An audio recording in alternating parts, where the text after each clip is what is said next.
Welcome to this explainer. Okay, going through our source material today, we're going to dive into an absolutely epic, completely chaotic origin story. I want you to try and imagine this. The very ground you're sitting on right now, this beautiful world that houses millions of species of life, was just a boiling, toxic ball of literal lava 4 billion years ago. There was absolutely zero sign of life. So, how in the world did a fiery ball of liquid rock transform into the breathtaking, life-sustaining planet we call home? Well, let's find out.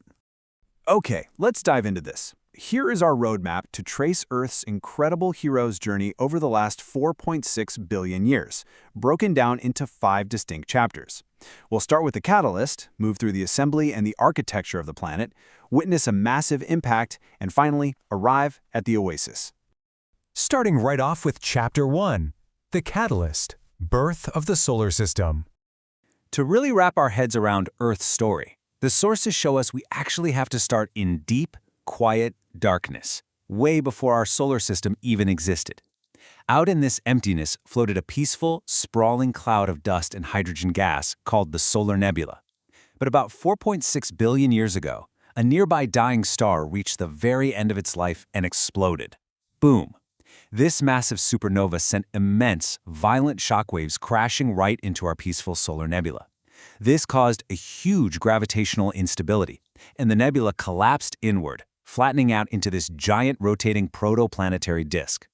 As the pressure and temperature skyrocketed at the center of this disk, it ignited a nuclear fusion reaction at a staggering 15 million degrees Celsius. Hydrogen fused into helium, and in that blinding, chaotic flash of energy, our sun, a protostar, was officially born. Now, to truly grasp the sheer, mind-boggling scale of the sun's creation, just look at this number. When the sun ignited, its massive gravity pulled in almost all the gas and dust from that surrounding nebula. It consumed so much material that even today, the sun makes up a jaw-dropping 99.8% of the total mass of our entire solar system. And this brilliantly illustrates the craziest part of all this. Our humble beginnings come from that tiny, tiny leftover fraction, just 0.2% of that cosmic dust. But you know what? None of it went to waste. Every single one of the 8 planets, hundreds of moons, thousands of comets, millions of asteroids, and indeed every single piece of Earth, including you and me, was formed from that microscopic leftover 0.2%. Moving right along to Chapter 2, The Assembly, the hellish Hadean Eon. So how exactly does that tiny 0.2% actually build a whole planet? It took some seriously ancient ingredients. In fact, a fun little aside here, the uranium found on Earth today is about 6 billion years old. That is actually older than the solar system itself. But the primary mechanism that pulled all this together is a vital astronomical concept called accretion. Basically, it's the coming together and cohesion of matter under the influence of gravity. Out in that rotating disk of leftover dust, static and chemical forces cause tiny particles to bump into each other, stick together, and slowly accumulate over millions of years. Watching this build step by step is honestly incredible. It's like watching the ultimate cosmic snowball effect. Microscopic dust grains formed into small clusters.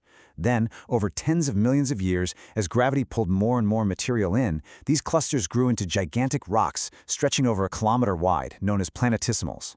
As they got larger, their gravity naturally grew stronger, which meant they started violently smashing into one another, eventually swelling into massive spherical bodies called protoplanets. Those constant superenergetic collisions literally melted the rock, shaping our early Earth. Now, this deeply violent era of constant planetary bombardment is known as the Hadean Eon. And honestly, the name hits the nail on the head. It comes straight from Hades, the Greek god of the underworld. Stretching from 4.6 to 4 billion years ago, Earth was a literal hellscape. Imagine massive space rocks some 200 kilometers wide, just repeatedly smashing into the planet. They generated so much thermal energy that it melted the entire globe into a seething, uniform sea of boiling lava. But here is the absolute wildest irony about the Hadean Eon. As completely chaotic and destructive as this fiery period was, it actually delivered the very foundation for life. You see, many of those crashing comets and asteroids carried microscopic ice crystals trapped inside them, remnants from the early solar nebula. As they smashed into the lava-covered Earth, that water instantly vaporized into steam, filled the entire atmosphere, and ultimately set the stage for our planet's life-saving water reserves. Which brings us to Chapter 3, the architecture, structuring the Earth's layers. Okay, so as the Hadean Aeon finally wraps up, Earth is essentially this massive, chaotic ball of molten magma. But held together by gravity, it slowly begins to organize itself through a process called differentiation. Think of how water filters down through a bucket of sand.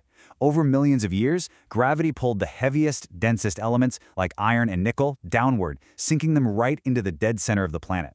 Meanwhile, the lighter elements, things like oxygen, silicon, and aluminum, floated upward to cool at the surface and form the crust. So the crucial point the geological data shows us here is that Earth isn't just that simple three-layer cake of crust, mantle, and core, like we often learned in grade school. Based on their physical properties, geologists break it down into 5 distinct, beautifully complex zones. You've got the rigid lithosphere right at the top, the moving, lubricant-like asthenosphere just below it, the thick, super dense mesospheric mantle, and finally a core that is actually split into 2 entirely different states. And the difference between those two cores is literally mind-blowing. The inner core is a staggering 6,000 degrees Celsius, but the gravitational pressure down there is so extreme that the iron actually cannot melt. It remains completely solid and is actually growing by about a millimeter every single year. But just outside of that is the liquid outer core. Down here, molten iron churns and flows, acting as a massive conductor that generates massive electrical currents. This movement creates the invisible magnetic shield around our planet, which is absolutely crucial because it protects us from deadly solar winds. All right, Chapter 4, The Impact, the Moon's Violent Origin. So we have a structured Earth now, right? But how in the world did we get our moon? For a really long time, scientists heavily debated this. Some believe the capture theory, suggesting Earth simply snagged a passing space rock with its gravity. Others push the co-formation theory, arguing that Earth and the moon just naturally formed side by side from the same dust. But what's fascinating in the research is that rock samples brought back from the Apollo missions proved both of those theories completely wrong. Comparative planetology showed the moon's chemical makeup and oxygen isotopes were nearly identical to Earth's. That identical material points us straight to what most scientists agree on today, the giant impact hypothesis. About 4.5 billion years ago, a Mars-sized protoplanet named Theia was on a direct collision course with our molten Earth. The horrific crash actually fused the dense cores of both planets together, which, by the way, is exactly why Earth has such an incredibly iron-rich core compared to the Moon. Meanwhile, a massive chunk of blasted-off rock and debris was ejected into orbit, eventually coalescing into our Moon.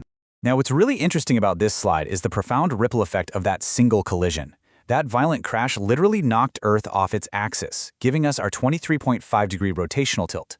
And without that tilt, we wouldn't have the changing seasons that distribute heat and make the planet habitable. Furthermore, the newly formed moon created our oceanic tides, which were absolutely vital for allowing early life forms to eventually transition from the water onto dry land. Basically, without this catastrophic collision, complex life on Earth would be virtually impossible. And finally, we arrive at Chapter 5, The Oasis, the perfect recipe for life. After millions of years of just absolute planetary chaos and bombardment, stability finally arrives. This new era is called the Archean Eon, fittingly taking its name from the Greek word for beginning.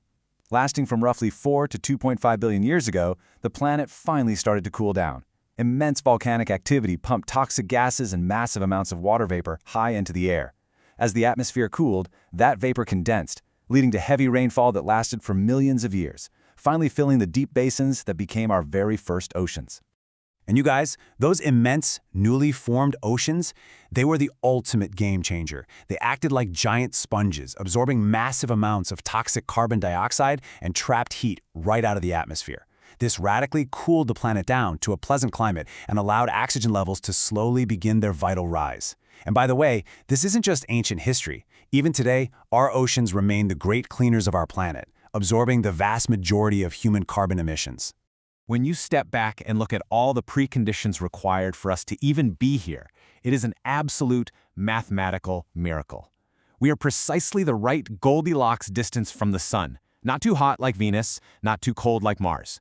We are the exact right size to maintain atmospheric gravity.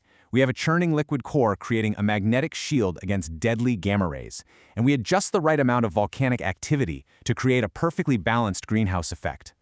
Every single one of these factors had to align perfectly over 4.6 billion years, from the explosive shockwave of a supernova to the hellish lava seas of the Hadean Eon to a literal catastrophic planetary collision. Against completely impossible odds, a violent, chaotic universe built a perfectly balanced oasis. It really makes you wonder, Given the incredibly rare sequence of events that gave us this home, are we doing enough today to protect it? Thank you so much for joining me on this incredible journey through time. I hope this explainer leaves you eager to go out and learn even more about our fascinating universe.